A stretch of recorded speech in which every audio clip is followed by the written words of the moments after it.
There are just some places in the world, they have this unsettling weight to them, don't they? Hmm. You hear the name, and it's not about like sandy beaches or cool landmarks. It's something darker. Yeah, definitely. Some places feel, familiar, welcoming even, Mm. but others, they just have this deep, almost primal connection to the unknown. Like the landscape itself is holding secrets. Secrets it won't give up. And that unsettling feeling, that mystery, that's exactly what we're diving into today. Right. Welcome to the deep dive. We're exploring destinations with the troubling history of disappearances. And our main source for this is a really fascinating Listverse article with that exact title. Yeah, it's a great starting point. Our mission today, I guess, is to go beyond just, listing these spots. We want to really dig into the baffling details, look at the theories, some wild, some less so, and try to figure out what makes these places magnets for people getting lost. And maybe what we can learn from these enduring mysteries. Exactly. What do they tell us about the edges of our knowledge? Okay, let's get into it. There's something uniquely chilling, I think, about disappearances at sea or like on remote islands. It feels like the world just swallows you completely. It really does. And what's interesting, or maybe revealing, is how often these sea and island mysteries involve, you know, unique environmental stuff, or sometimes really long-standing legends, Right. which kind of makes you ask, are these histories truly troubling in some, like, paranormal sense, Right. or are they just incredibly challenging places where bad things are maybe more likely to happen? That's a really good point. The line between naturally dangerous and something else, let's look at an example that really blurs that line. Suvla Bay, Turkey. Okay. It's on the Aegean coast, Gallipoli Peninsula.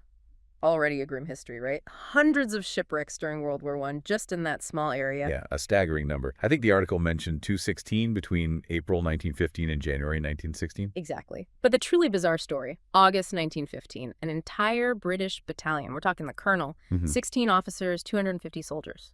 They just vanished. Vanished how? Witnesses said they walked into this large silvery cloud, just marched right into it. A cloud, like a weather phenomenon. Well, the accounts are strange. They said this cloud kind of engulfed them, then it lifted off the ground, moved against a strong wind, and just disappeared. Okay, that's not normal fog behavior. Not at all. And then later, 180 bodies were found scattered over about a square mile. The witness descriptions are chilling. They looked, quote, like they fell from a great height. Wow. So scattered, fallen. What are the theories? I mean, that sounds like something out of, I don't know, science fiction. Pretty much. UFOs are a big one, obviously. Yeah. Parallel universe portals, secret chemical weapons used in the war, maybe some kind of silent battle that wasn't recorded, even friendly fire. It's just completely baffling. It really shows how quickly our minds jump to the extraordinary when faced with something that just doesn't compute, you know? Definitely. And speaking of water swallowing things whole, Mm, Sargasso Sea, North Atlantic. You can't really talk disappearances without touching on it. right. The sea without a shore. It's unique, isn't it? Yeah. Bounded by those four big currents, making that giant gyre. Yeah, and covered in those huge mats of sargassum seaweed.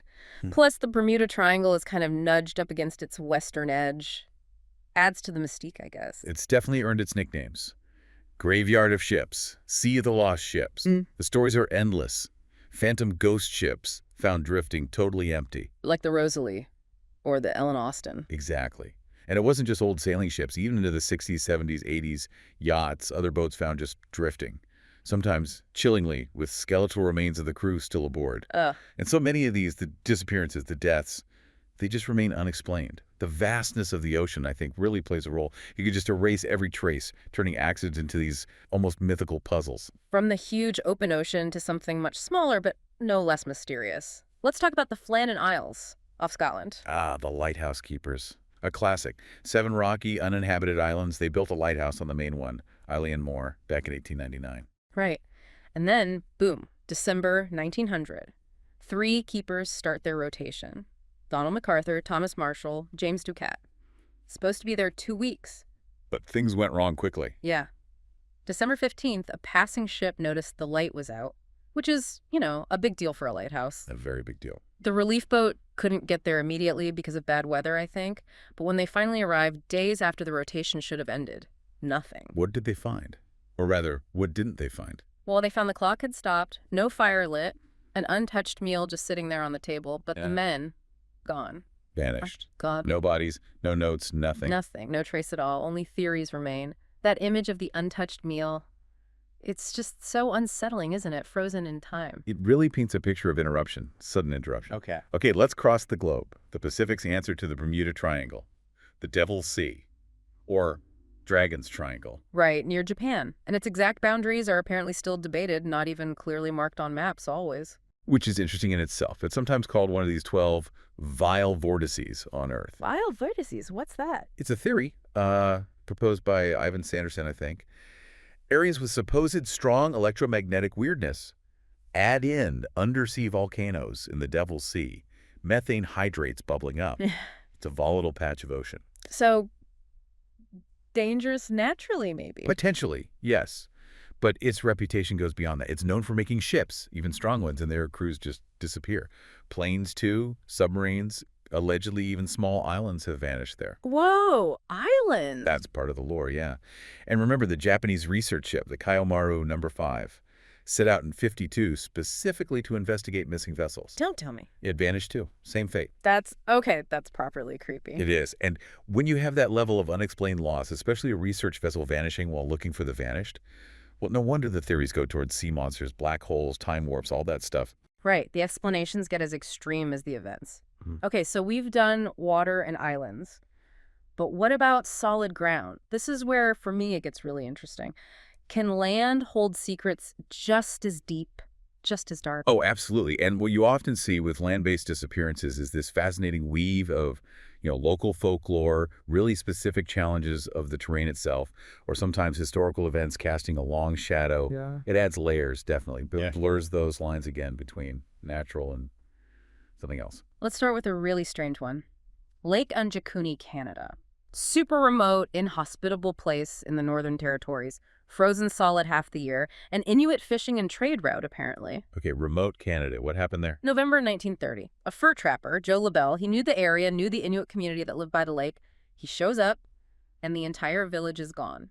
Empty. A whole village. Like how many people? The article doesn't give an exact number, but implies a whole community. And the really baffling part, no signs of struggle, no violence, but it clearly happened fast. How could he tell? Food left cooking over fire pits, half-finished projects like kayaks or clothes, just dropped. And maybe the most disturbing detail, 7 sled dogs, tied up, had starved to death. Oh, wow. That suggests the people left very suddenly and didn't come back. Starved dogs. That's grim. It is. LaBelle also found an ancestral grave nearby had been opened, emptied. Not by animals, he thought. Human work. So grave robbing, too. Or something else. Unclear. The police, the RCMP, investigated. They figured the villagers had actually been missing for about 8 weeks before LaBelle got there, but they couldn't find them anywhere. 8 weeks, and Yeah. then the kicker. Yep. The officers investigating reported seeing weird lights over the lake. Blue, unnatural pulsing lights, they called them. Ah, the lights again. Like Suvla Bay, almost. Sort of, yeah. And naturally, the big theory became UFO abduction. It's just such a complete void of information, People vanish, dogs starve, graves are empty, strange lights. What else could it be, in a way? It pushes you towards those fringe explanations when the basic ones just don't fit at all. Oh. Okay, from the Canadian Arctic to New Mexico, Pecos. Yeah, outside Santa Fe. Beautiful areas, Santa Fe National Forest. But it's got this creepy nickname, the New Bermuda Triangle. Because people disappear there strangely. Exactly. 2 cases mentioned in the article really stand out. Emma Tresp in 1998 and Mel Haldell in 2009. What happened to them? Emma Tresp's car was found damaged on this notoriously rough track called the Devil's Road, Forest Road 375. All her belongings were still inside, locked in the car. Okay, so maybe car trouble, she walked for help. That's what you'd think. But her footprints, they only circled the car. They didn't lead off anywhere. And search dogs, they lost her scent right at the vehicle. Like she just evaporated. Whoa, no trail at all. None. And Mel Haldell, he vanished about 5 miles away from where Emma's car was found. He got separated from his hunting party. His tracks were found, but they just stopped abruptly, mid-stride almost. Again, like vanishing into thin air. That's profoundly weird. It's not just missing, it's the way the evidence stops. The trail literally goes cold, instantly. Exactly. It defies logical explanation. Okay, let's jump way back in time now for maybe the most famous American disappearance story, Roanoke Island, North Carolina. Ah, the lost colony. Mm. England's first attempt at settling in America. Still unsolved after, what, 4 centuries? Pretty much. August 1587, over 100 colonists are there. The governor, just white, sails back to England for more supplies. Simple trip, right? Should have been. But then the Spanish Armada happened. Right. War delayed his return massively. He couldn't get back until August 1590, 3 years later. And when he gets there, The colony's gone, abandoned. No sign of a fight, no bodies, nothing, just emptiness. but there were clues, weren't there? The carvings. The only clues, the word Croatoan carved into a wooden post of the palisade fence and just CRO carved into a nearby tree. Croatoan being the name of a nearby island and the Native American group living there, so maybe they moved, integrated. That's the main theory, yeah. Or maybe they tried to sail back to England and perished, or disease, or conflict. But nobody knows for sure. And after 400 years of storms and erosion on those outer banks. Any physical evidence is probably long gone, Yeah. maybe underwater. It's like the whole settlement just dissolved back into the landscape, an empty stage. Totally. Okay, back to lakes, but a very different vibe. Pyramid Lake, Nevada is huge, one of Nevada's biggest natural lakes. Really striking scenery, weird rock formations, including one shaped like a pyramid, hence the name. But it has a dark history too, right? Conflicts. Yeah, pretty bloody battles between the local Native American tribes, Paiute, Shoshones, Bannocks, and white settlers back in the day. And the Paiute have legends about the lake itself being unwell. Cursed, basically. Mm. One legend talks about a mermaid who fell for a tribesman. Her family disapproves, so she cursed the lake. And then there are the water babies. Water babies. That sounds cute. Apparently not. They're described as these, like, demon-like baby creatures that lure fishermen or swimmers to their deaths, pull them under. Okay, definitely not cute. More like something out of folklore horror. Right. And what's weird is, even today, visitors report hearing children crying out on the lake, especially in the spring. Which, coincidentally or not, is when most boating accidents and drownings happen there. Huh. So modern phenomena echoing old legends. Seems like it. People disappear there. Swimmers, divers, boaters under strange circumstances. Bodies often aren't recovered. And get this, sometimes bodies of people known to have drowned in Pyramid Lake turn up later in Lake Tahoe. Wait, Lake Tahoe? How is that even possible? They aren't connected, are they? Not on the surface, no, it's bizarre. Maybe underground water flows? Or maybe it just adds to the whole cursed lake idea. You wonder how much folklore is just trying to make sense of a genuinely dangerous, unpredictable place. True. It's a way of processing the unexplainable losses. Okay, next on the land list. The Superstition Mountains in Arizona, east of Phoenix. Ah, the name says it all, doesn't it? Famous for the legend of the Lost Dutchman's gold mine, but also infamous for just swallowing people. It sounds like a tough place physically, even without treasure myths. The article mentions unfriendly wildlife, sheer cliffs, deep canyons, extreme temperature swings. Yeah, it's rugged. And that name, superstition, it comes from all the disappearances, the strange sounds people report, the unexplained deaths.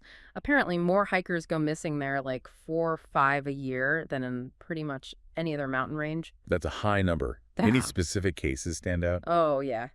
Adolf Ruth, back in the 30s, he was a treasure hunter, obsessed with finding the Lost Dutchman mine, got some maps, went in, disappeared. Did they find him? Eventually, they found a message from him in a bottle first, saying he'd found the treasure but broken his leg. Then, months later, his skull was found, with a bullet hole in it, miles away from the rest of his body. A bullet hole. So, murder. Not just an accident or getting lost. Tied to the treasure, maybe. That's the assumption. And then there's James Cravey, a prospector in 1947. Found dead, decapitated. His body was tied up in a blanket, his head found like 30 feet away. Jeez. That's gruesome. Totally. And these kinds of stories, they just fuel the legends, attract more people looking for gold or adventure, and sadly, add more names to the list of the missing or dead. It feels like the mountains themselves are guarding secrets, violently sometimes. Devouring those who get too close. Okay, last one. And it's maybe surprising because it's so well known, so beautiful. Yosemite National Park. Right. One of America's crown jewels. Stunning place. But according to the article, it might have the most disappearances of any national park. And the numbers aren't going down, they seem to be rising. Rising why? Just more visitors or something else? Maybe both. The article mentions over 700 reported missing person cases there since the first one back in 1851. That's a lot. 700. Wow. Any famous cases or particularly disturbing ones? Well, there's the famous photographer Ansel Adams, vanished there in 1928, just gone without a trace. Ansel Adams. Really? I didn't know that. Huh. Yeah. And maybe more disturbing is a trend the article notes, children disappearing. Like 14-year-old Stacy Arness vanished while camping with her family in 1981. Just gone. Oh, that's heartbreaking. Kids vanishing in a national park. That hits different. It really does. And the theories, they run the gamut. Ancient Native American curses associated with the land. Supernatural creatures, the article mentions, night crawlers, wendigos. Wendigos, like the creature from Algonquian folklore. Yeah, and also sea ticks, which I think are Pacific Northwest forest spirits. Bigfoot gets mentioned, of course. Yeah. Evil spirits, ghosts of people who died there before. It's everything. It's almost like the sheer beauty and scale of Yosemite create this space where any explanation, no matter how wild, feels possible somehow, when people vanish so completely in such a vast place. Yeah. It's a powerful reminder that even the places we think we know, the places we love and explore, can still hold these deep, dark, unresolved mysteries. Okay, so we've covered a lot of ground, from that WWI battalion vanishing into a cloud in Turkey, To whole villages disappearing in Canada, lighthouse keepers gone without a trace. ships lost in the Sargasso, hikers whose footprints just stopped dead in New Mexico or Arizona. The centuries-old mystery of Roanoke, the cursed lake in Nevada, and even disappearances in Yosemite. It's quite a list, an incredible range of places and just baffling events. It really is. And despite all the differences, ocean, island, forest, mountain, different times in history, the one thing tying them all together is that profound, unsettling lack of answers. Yeah, these aren't just, person got lost hiking stories. I mean, some might start that way, but the circumstances, they're truly perplexing. They defy easy explanation. Exactly. They leave us with so many more questions than answers. So what does it mean, when the trail just goes cold like that, when people just vanish? What did these stories really tell us about ourselves, maybe? Our relationship with the unknown? Well, I think they serve as this potent reminder, don't they? We live in an age of information, GPS, satellites. We think we have everything mapped, everything tracked. We feel like we know the world. But these places, these stories, they show us there are still edges on our maps, blank spots, places where the familiar rules seem to break down, where the known world just gives way to something else, Yeah. something truly unknowable. It makes you wonder, doesn't it? What hidden forces, what factors we don't even understand yet might be at play in these troubled spots, these places that just continue to challenge everything we think we know. Exactly. They invite us to keep questioning, keep wondering about the depths of what we don't know, and maybe that's their enduring power.